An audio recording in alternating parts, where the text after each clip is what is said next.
Good evening, everyone, and thank you for coming to the Howard H. Baker Jr. Center for Public Policy to hear Michael Hanna talk tonight. I am Dr. Katie Cahill, the new Associate Director of the Baker Center, the Director of our Leadership and Governance Program, and a faculty member in the Department of Political Science. I'm so pleased that you could join us tonight for this Global Security Lecture. And it is my pleasure to introduce the director of our Global Security Program, Dr. Krista Wiegand.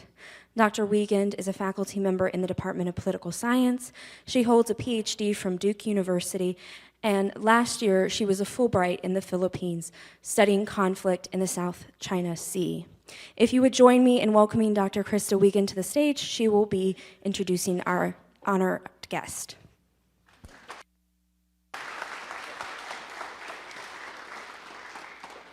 Thank you so much. So I'm going to introduce our speaker, and we're delighted to have him here. Michael Hanna is a senior fellow at the Century Foundation in New York and an adjunct senior fellow at the Center on Law and Security at New York University School of Law. He works on issues of international security, international law, and U.S. foreign policy in the Middle East and South Asia.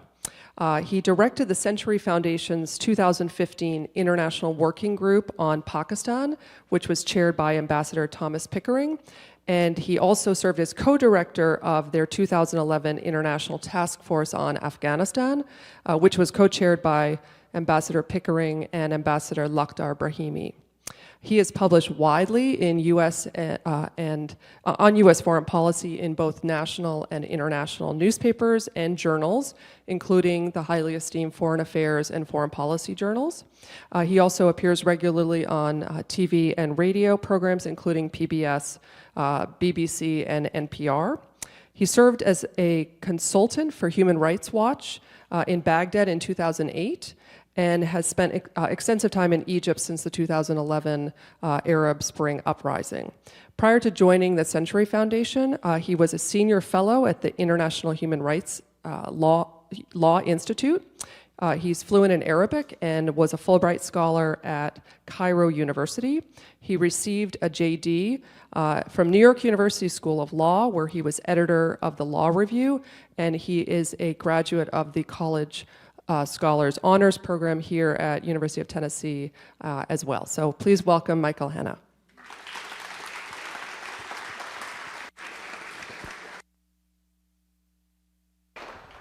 Thank you very much. It's an honor to be here. This is, for me, a very different kind of speaking engagement than the usual, and it's nice to be home in Knoxville. Not often do I have my mother and father staring right at me when I give a talk. But that has its own rewards. So I'm going to try to be as brief as possible. I picked a topic that's impossibly big, and the time is a little short. But thinking about ISIS, what happens next? What does the contour of conflict look like? And when I was thinking about what to speak on, some of these things were, in my mind, a little bit more prospective than has happened. This is a week in which the Syrian Democratic Forces, a largely Kurdish force backed up by the United States, has retaken Raqqa, huge territorial loss for ISIS in Syria, their last major stronghold, I would say, other than around Deir ez-Zor. But a major loss, what was seen as the capital of their caliphate. So this is just a couple of days ago. And then in Iraq, we see the post-ISIS conflict really coming much sharper into focus with events in and around Kirkuk.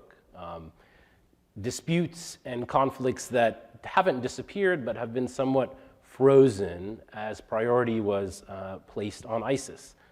And when you go towards a post-ISIS reality, and post-ISIS doesn't mean ISIS disappears, and we'll touch on that in a bit, but post-ISIS in the sense of post-ISIS as a proto-state, then you go back to many of the old conflicts, and those conflicts are no closer to being resolved.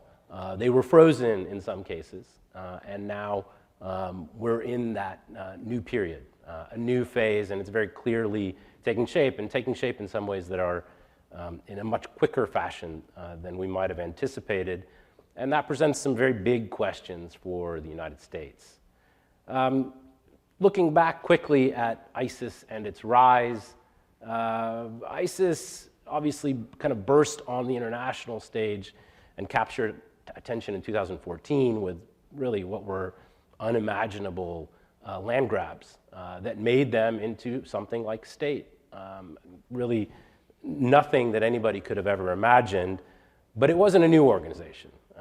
This was a group that had its roots in Iraq, in the Iraqi insurgency that really crystallized after the US invasion and occupation that began in March of 2003. And I think in some ways, we still to this day underestimate how strategically disastrous and ill-advised was that 2003 invasion. We are still living with the consequences of that in very real ways. And I think we should never forget that that was an elective war. That was not a war of self-defense. It was an elective war that has proven calamitous to American interests.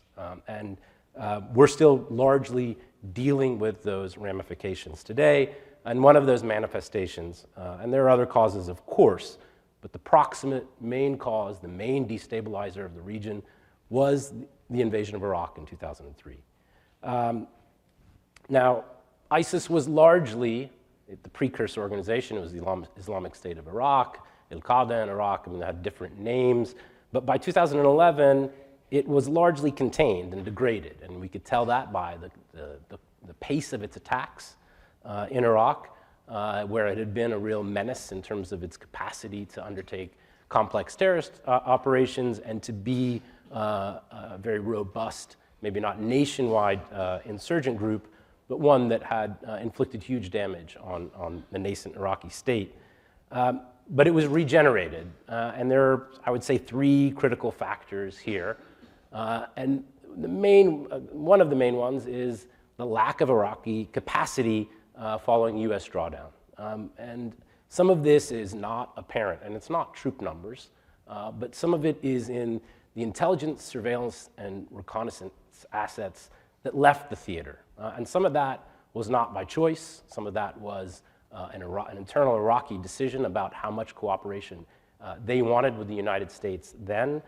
But it degraded their capacity to undertake a efficient counterinsurgency campaign, and it led to brutality. When you have worse intelligence, you undertake more brutal counterinsurgency campaigns, and that lack of capacity was a big factor in ISIS regenerating in those years between 2011 and 2014.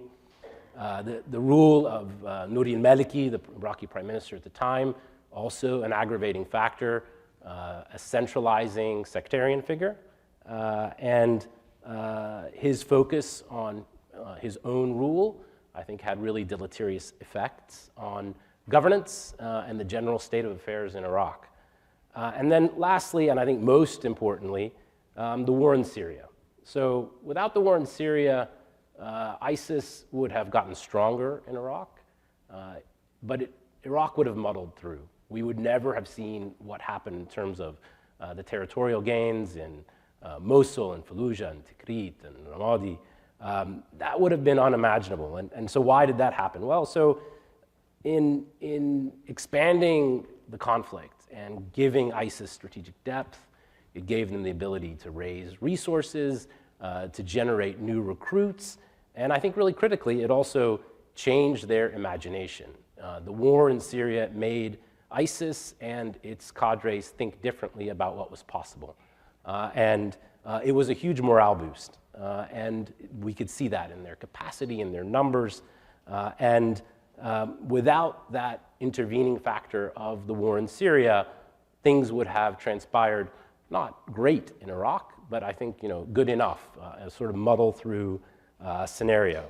But what's clear now, and it's not just Syria and Iraq, but the rest of the region, The existence of open-ended and brutal conflicts are the primary theater in which radicalization thrives. This is different than suggesting that it is the cause of radicalization, because that's it's a different thing. And the causes of radicalization are actually not solely a reactive phenomenon, and they're varied, they differ.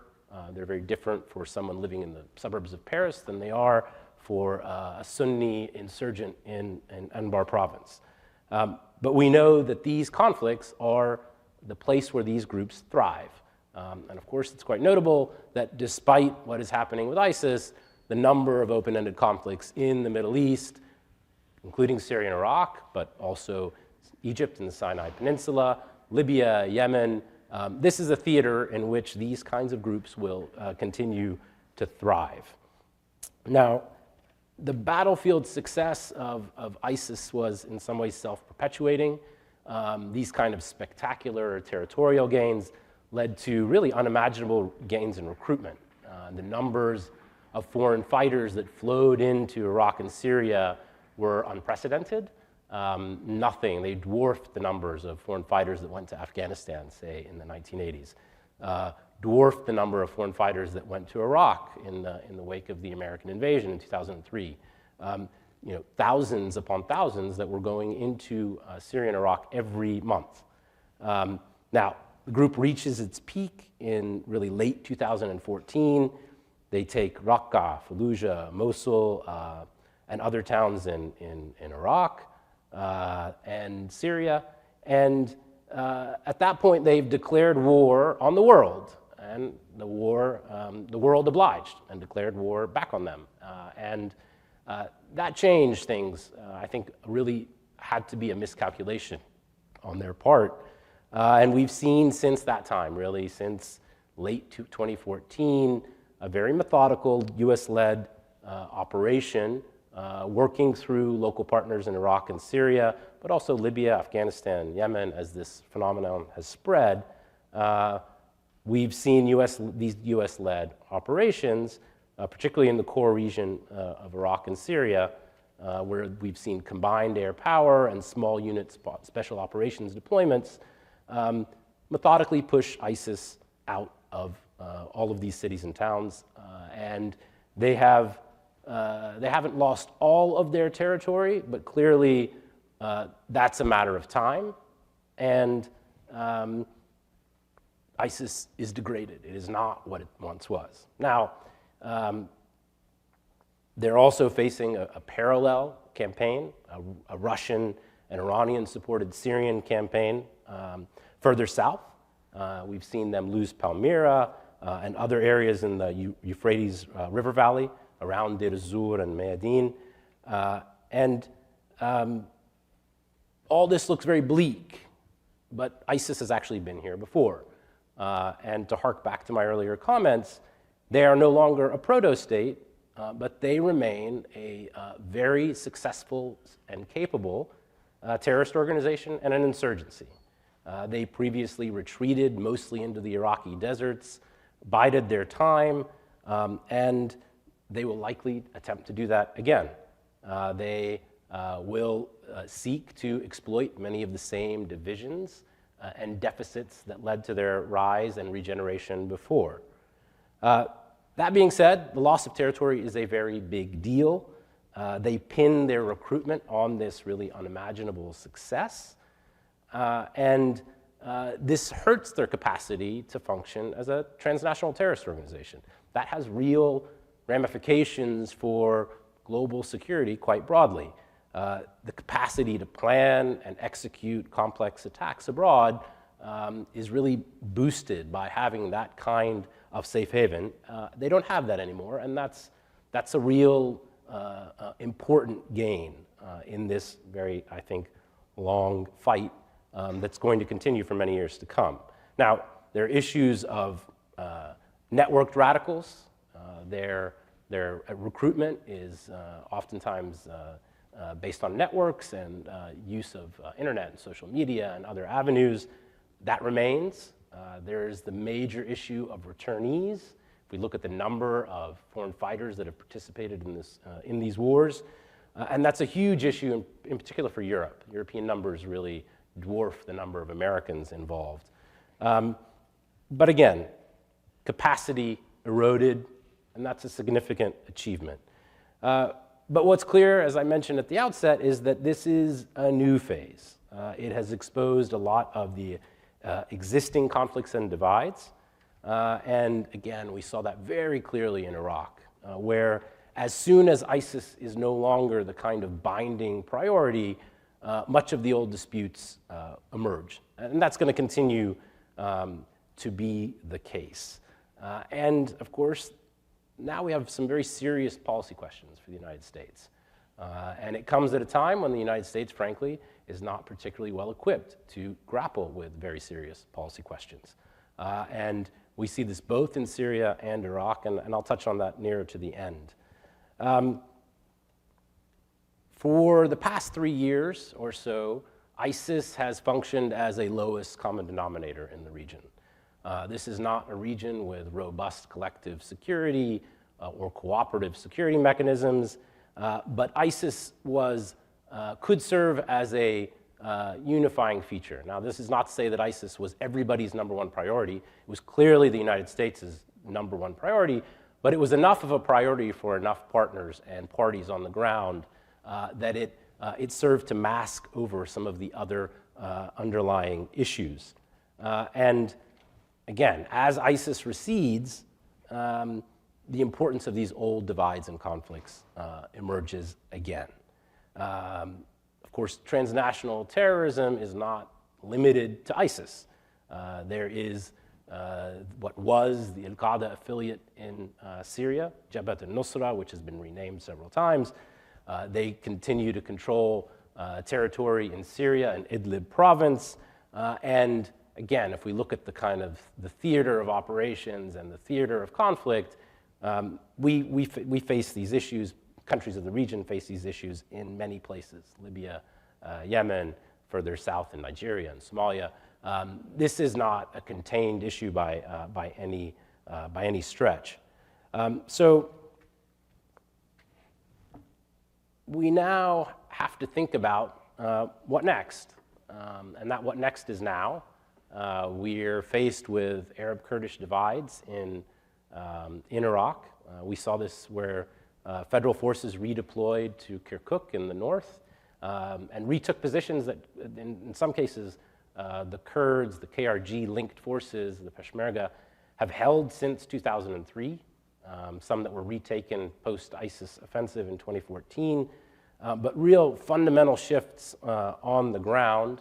I think some of the commentary and coverage of these events has been slightly hysterical and alarmist, but it's clearly a different kind of phase. I mean, these are two U.S. allies at loggerheads, and at times with the United States in between.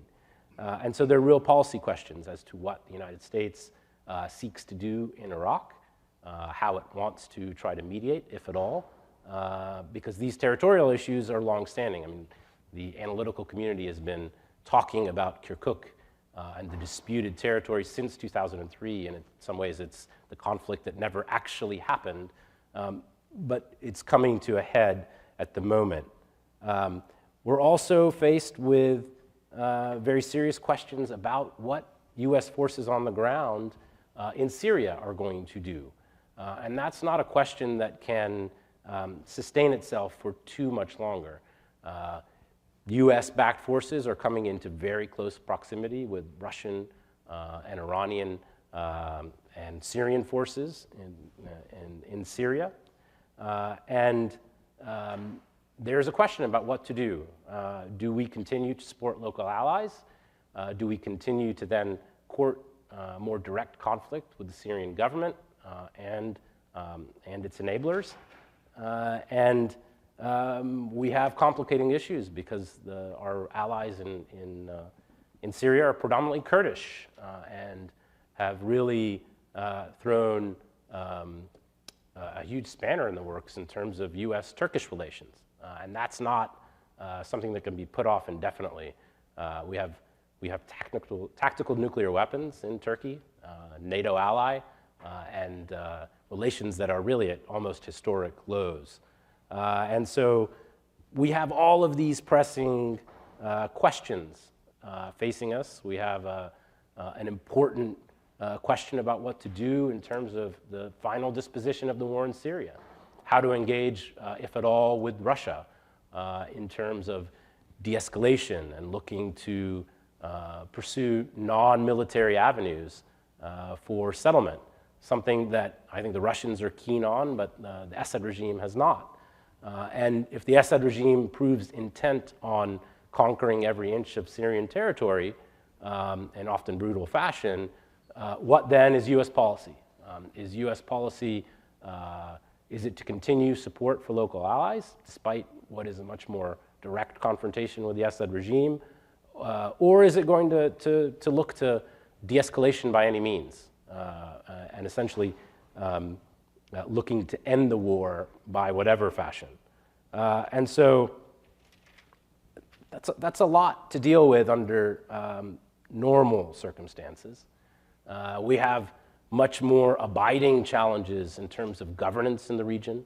To imagine a more stable region, a region that doesn't produce this kind of spillover effect for other regional countries and for the West, requires us to imagine a region that is governed, that has good governance, honest governance, humane governance, capable governance.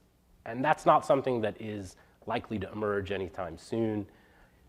2011 was a uniquely hopeful, optimistic moment.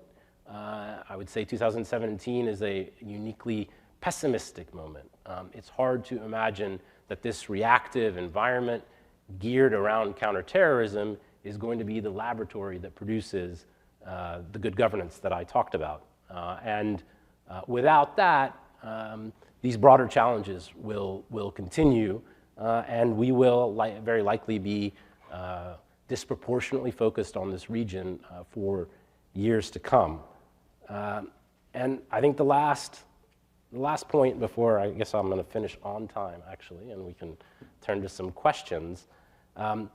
The last point that I'd like to emphasize is that all of these challenges happen at a time, as I mentioned, that the United States is uniquely ill-equipped to deal with complex policy questions.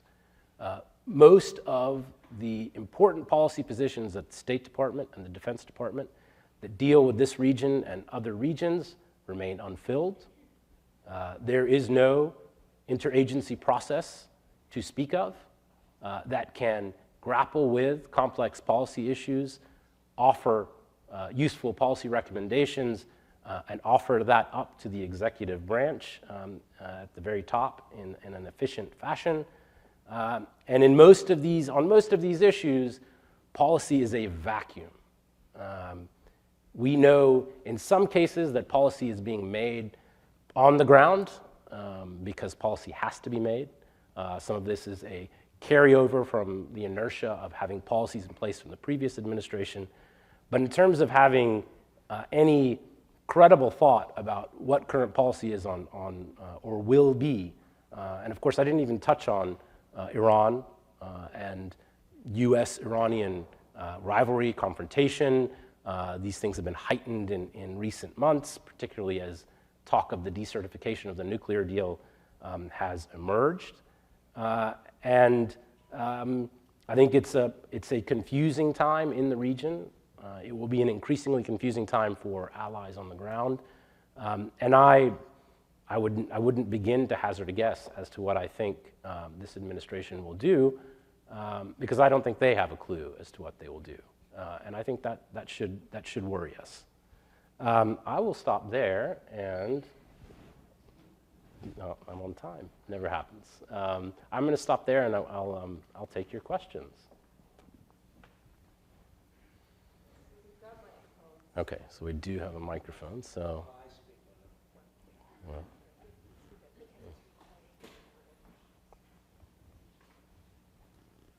What choices do the Sunnis have? Since they don't want to be involved with an Assad regime in Syria, or the Shiite regime in Iraq, so they're in a bind too. I mean, the ones that are not ISIS. Sure. What do you think is going to happen to them? Yeah, so the situation is different because the demographics are different.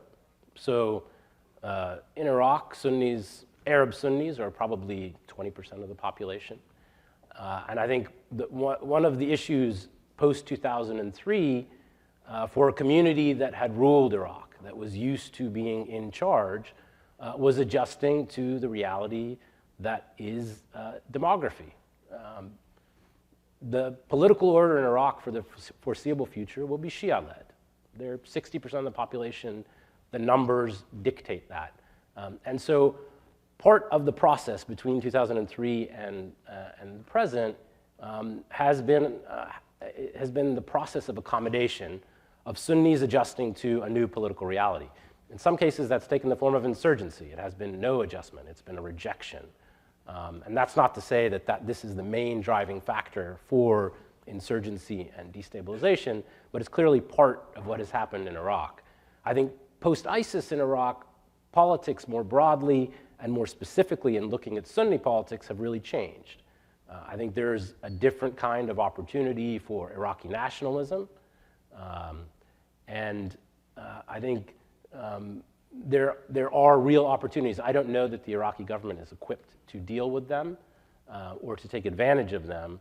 But the opportunities for politics in Iraq differ quite dramatically, say, from Syria. Now, if Iraqi nationalism is a growing force, then you also have to deal with the spillover effects of that. And part of the spillover effects of that are hardening anti-Kurdish views.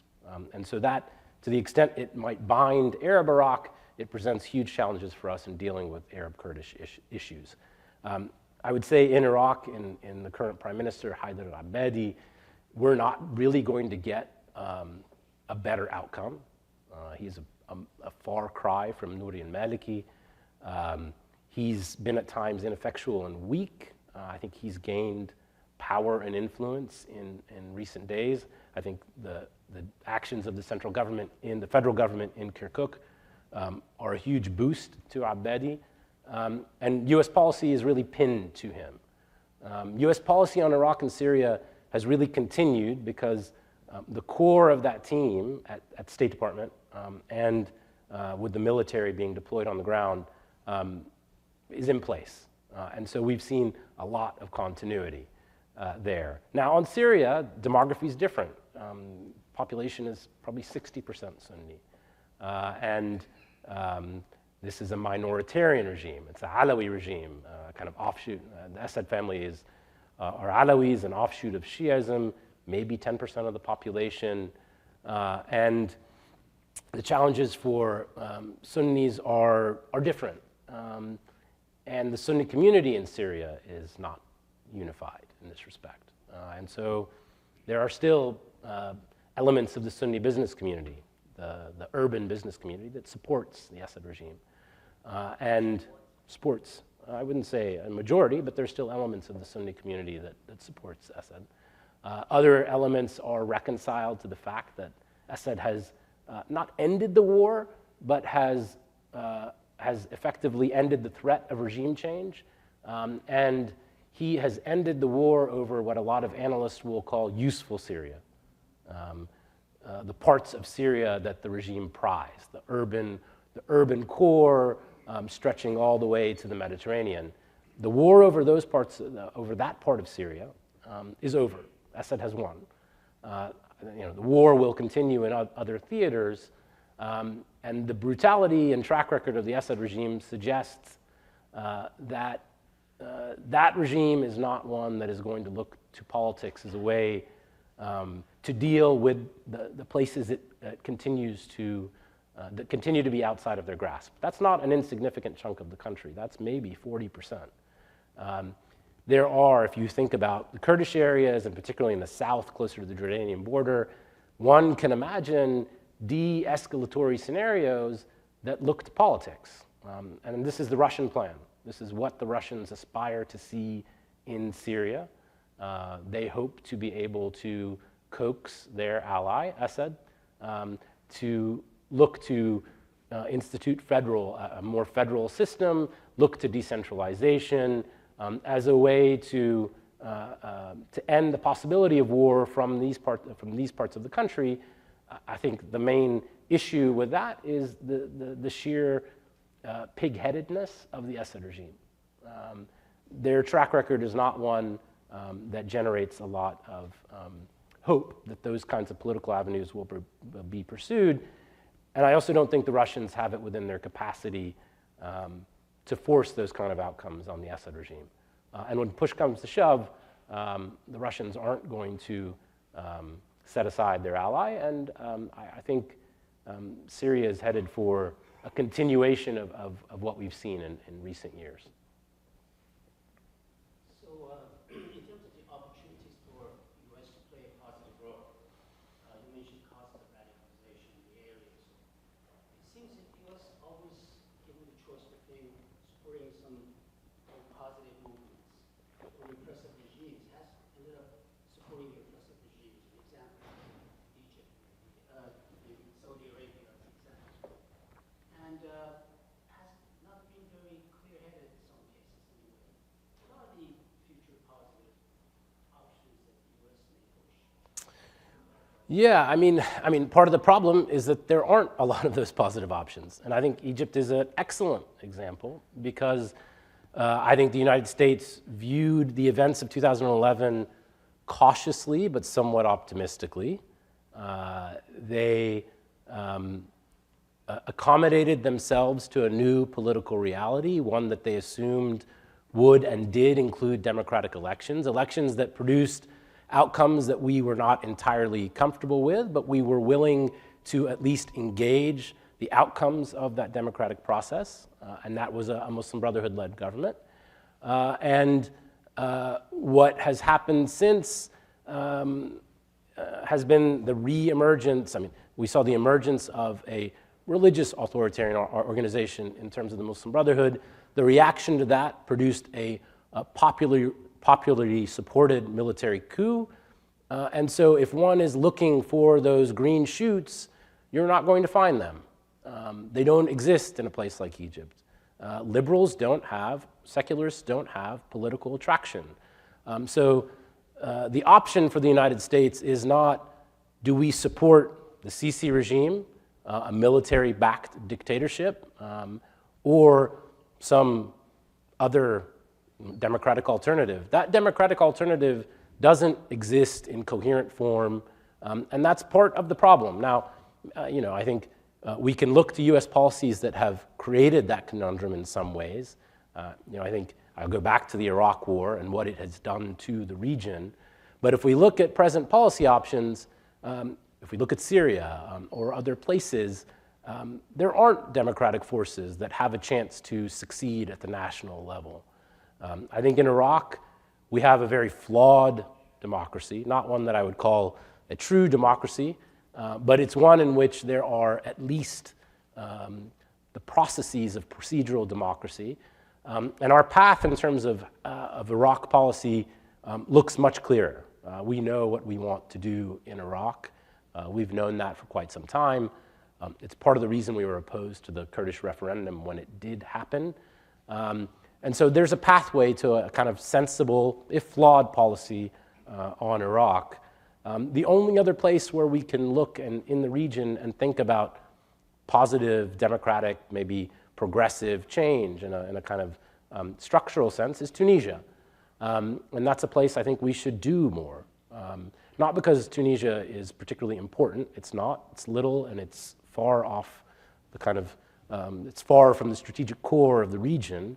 But it's one of the only places where we have a chance to actually look to positive actors and a civilian-led democratic process that is suffering its own stresses at the moment. I mean, Tunisia is not a totally optimistic scenario, but it's one that hasn't suffered authoritarian relapse, and the political processes keep going forward.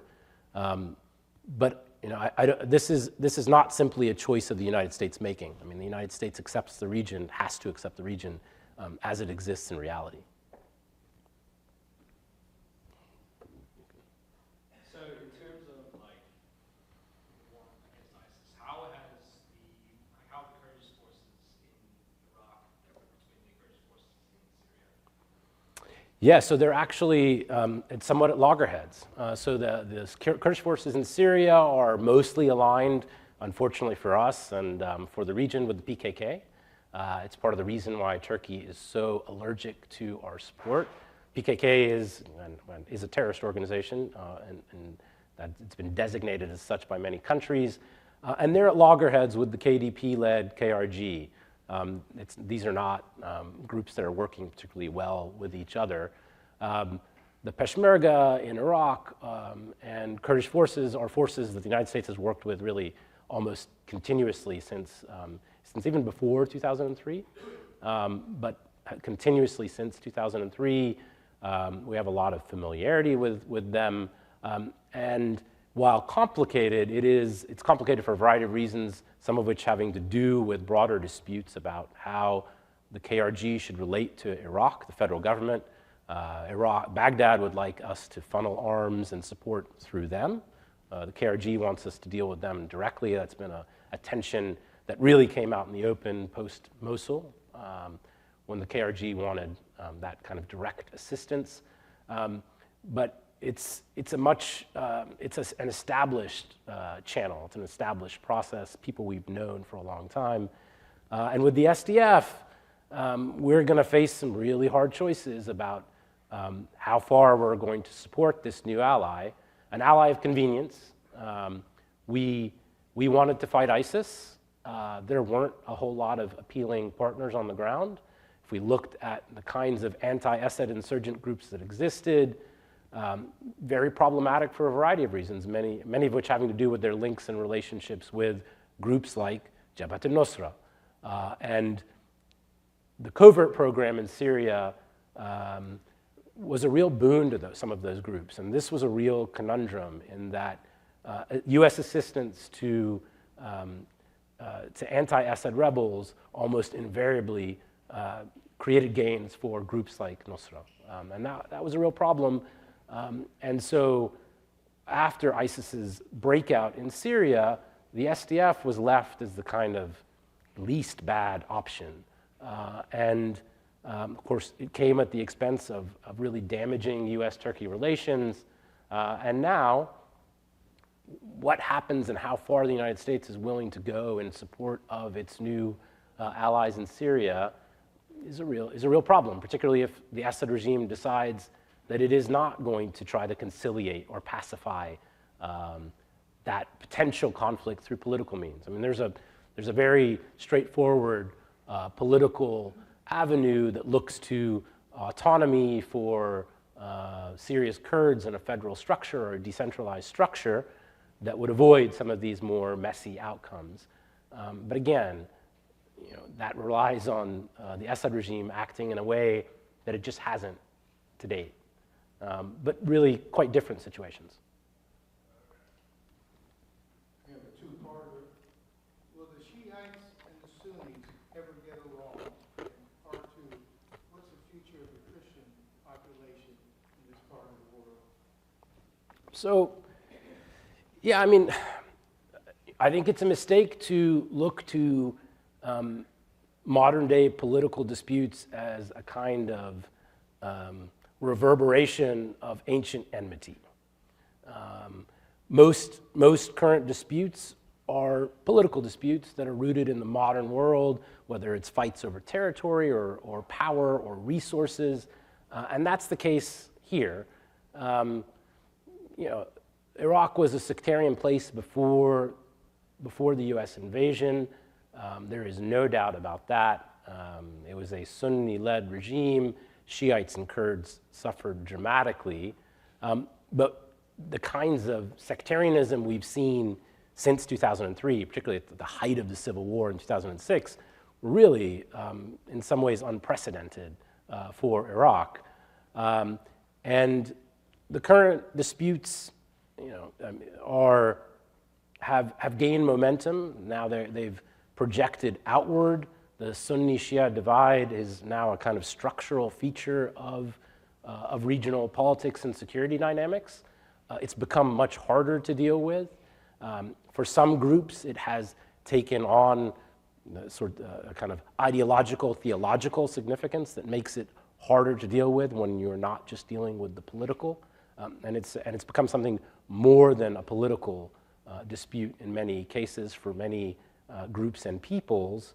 And of course, you have a kind of Saudi-Iranian rivalry and competition that is the big overlay for all of this.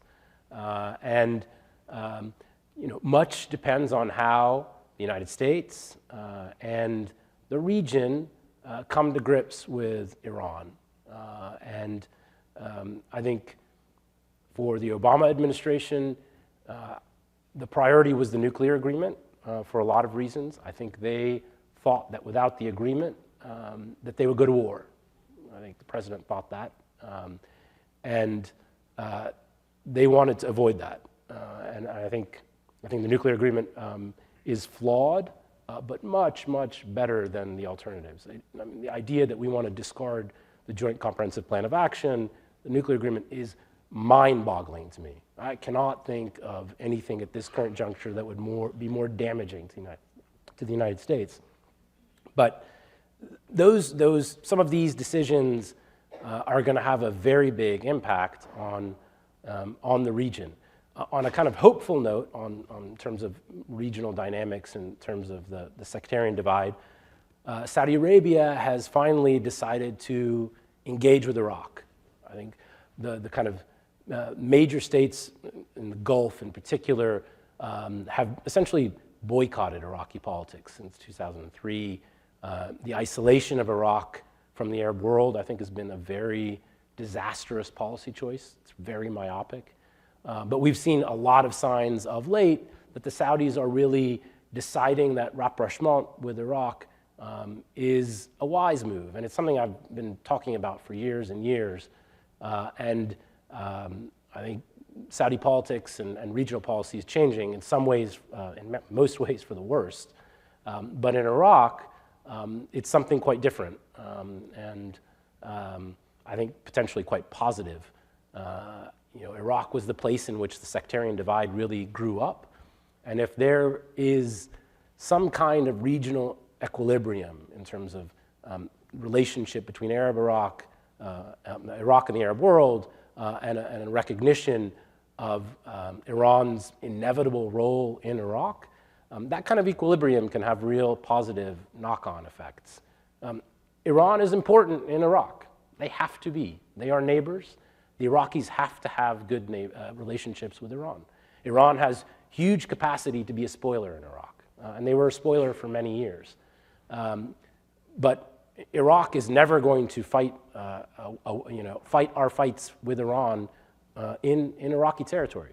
That's madness, and that's not something that the United States should want, because it means a sort of open-ended destabilization of the country.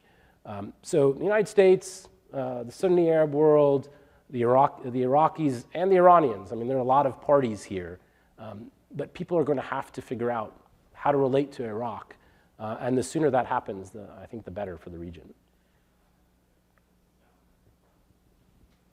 Talking from a perspective of global politics and kind of power structures that we have witnessed in post-Soviet era, what do you think how the United States is going to handle this new space that was given to Russia in form of engagement militarily in Syria, beside Ukraine and Georgia?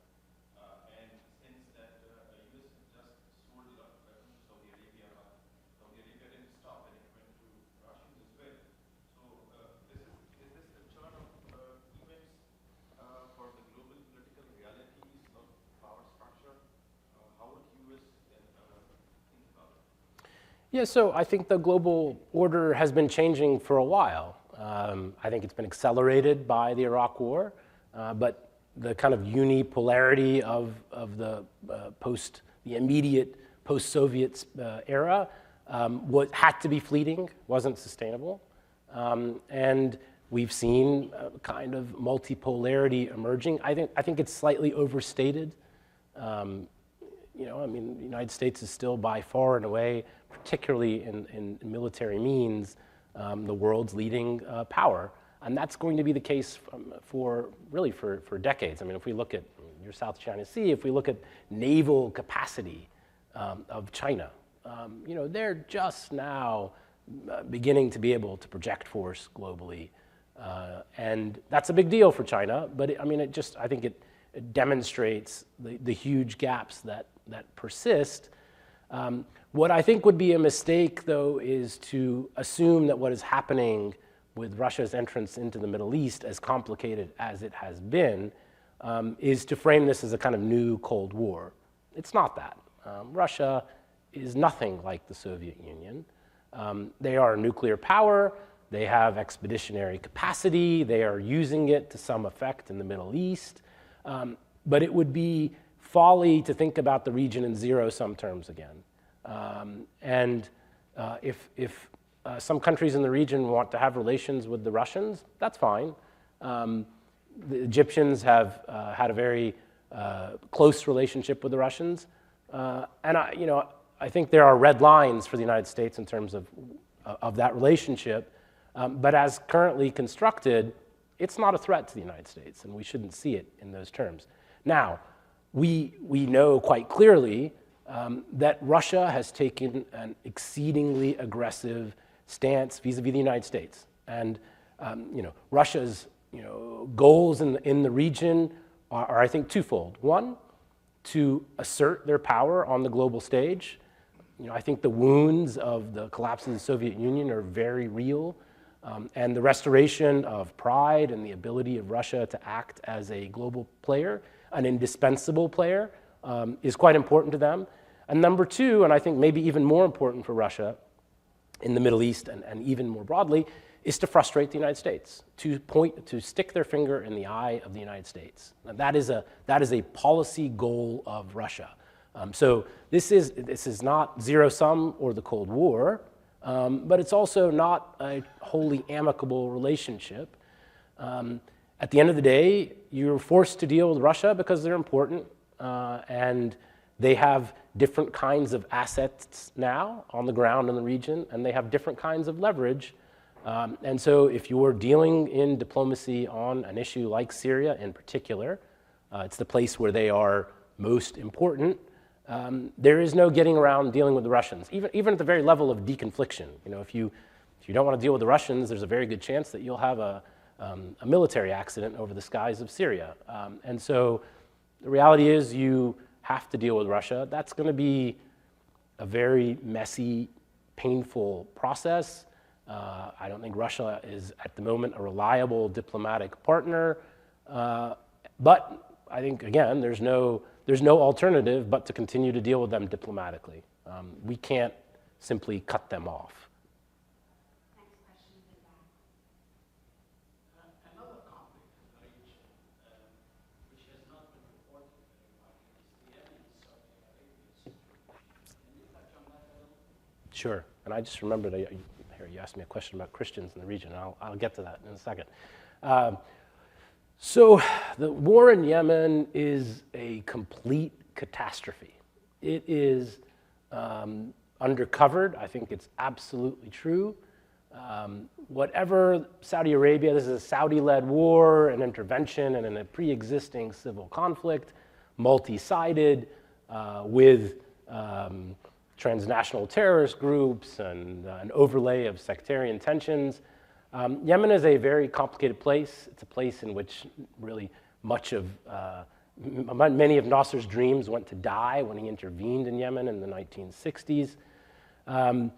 And I think the Obama administration's decision I think grudging, I think it came on the heels of the Iranian nuclear agreement and was seen as the price of at least maintaining some semblance of harmony in the U.S.-Saudi relations.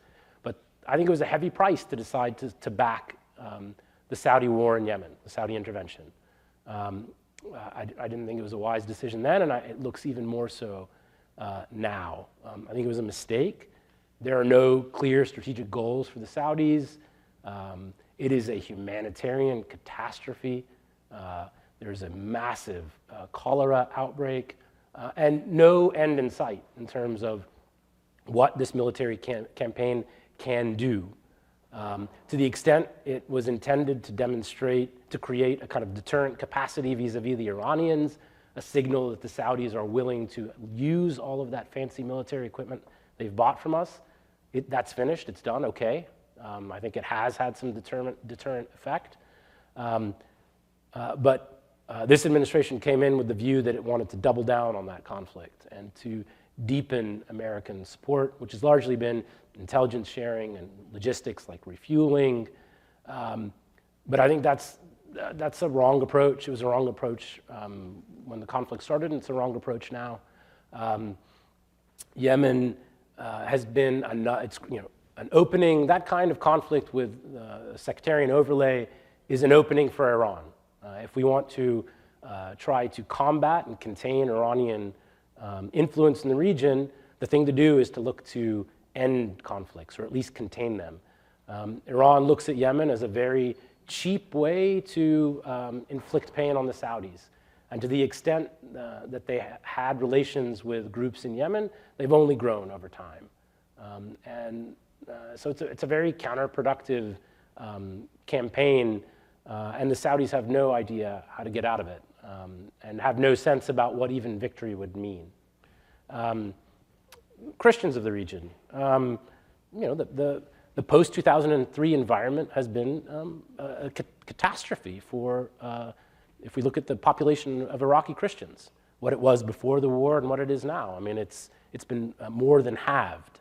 And we should think hard about that. We're not the only reason or the sole reason for that, but it was the forces unleashed by that war that has wrought real destruction on not just Iraqi Christians, but all of Iraq's minority communities, most recently the Yazidis during the ISIS territorial breakout. The Christians in the region face really difficult political choices. They have religious authoritarians in many places. And in a place like Syria, I think Christians have felt existential fears that I think were justified. But that's also produced its own very dysfunctional dynamic in support of autocratic regimes. I don't think Christians have very good choices in the region. And the environment has gotten much worse as conflict has become much more prevalent. And I think Christians are oftentimes caught between dueling kinds of authoritarianism. And that's a very difficult place for a minority to be. Let's take one more question. Go ahead. In regards to Syria, you spoke about the lack of a clear ally with the U.S. going forward in sort of the post-ISIS region. And I feel like there's a real sense of people here in the U.S. that are tired of being so involved in the region's politics. Is it an option to simply not pick a side? What would be the ramifications of that? Yeah, I mean, we are disproportionately invested in the Middle East, and much of that investment has been wasteful and counterproductive. I think people should be tired of it. We've done a lot of dumb things in the region, and things that have sapped our treasury. I mean, if you think about that, the total bill of monies spent in Afghanistan, slightly outside the region, Iraq, the war on terror, we're talking in the trillions of dollars. Those are big numbers. So I understand that frustration, and I think there is, at times, particularly among the policy community, a real exaggeration of the capacity of the United States to get involved in local politics and to force favorable political outcomes. I think the lesson we should learn from the recent past is that that's beyond our capacity and was always beyond our capacity. I mean, I think some of what has changed is that we've seen interest creep. During the Cold War, we didn't care about local politics. We didn't even care about what governments did domestically. We cared about one thing, and that was where they stood in the kind of global divide. That's not necessarily a sensible policy either, but it's only to say that during the Cold War, when people perceived the United States as being at the height of its powers, even in the 1990s, in that kind of moment of unipolarity, we weren't trying to dictate political outcomes in local settings. We can't do it. We are never going to be able to rival the capacities that the Iranians can bring to bear in terms of Iraqi politics. We can't do that. We are overinvested. There are sensible ways to think about reducing that investment. But total retrenchment is not a realistic option. The region's dysfunction has a unique capacity to spill over and affect American interests. And so that's just something we have to contend with. I think one of the big central problems undergirding a lot of our policy in the region is the brittleness of American public opinion vis-a-vis terrorism and the lack of resilience. I think early on in the Obama administration, when the shoe bomber, the underwear bomber, sorry, I've mixed up my explosive devices. But that was a close call very early in the Obama administration. And I know just from talking to friends at the time that it had a profound effect because I think the president then thought if this plane had gone down in a mass casualty, spectacular terrorist attack, the politics of this country would cease to function properly. We as a society are not currently equipped to deal with the threat of terrorism.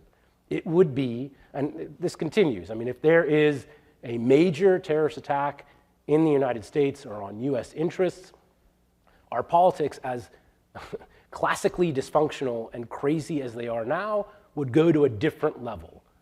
And so part of why we have arrayed ourselves in the region the way we have is defensive and reactive, because I think many policymakers are concerned about our inability. And that's not to make light of losses.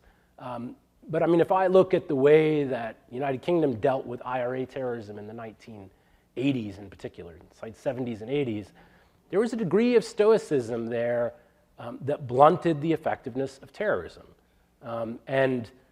If we choose to be terrorized, terrorism is going to be super successful. That's kind of the point.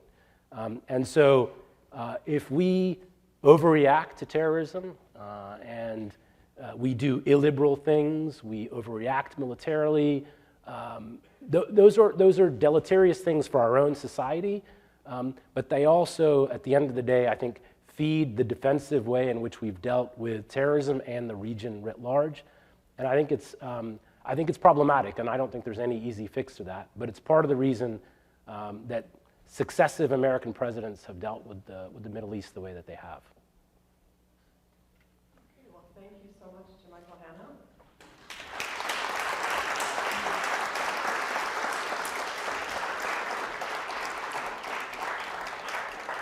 I'd like to extend our thanks to the Arab American Club of Knoxville and the Middle East Studies program at UT for making this talk possible. This is an inaugural event for the 4th annual Arab Fest, which is taking place tomorrow and Saturday on the pedestrian walkway near the library from 12 to 9. So we encourage you to attend. There'll be very good food, I hear. Our next event at the Baker Center is next Wednesday afternoon from 4 to 5 on October 25th. We will have Randy Boyd, who's a gubernatorial candidate, speaking in the Toyota Auditorium. So we welcome you to that event as well. Thank you and have a good night. Thank you.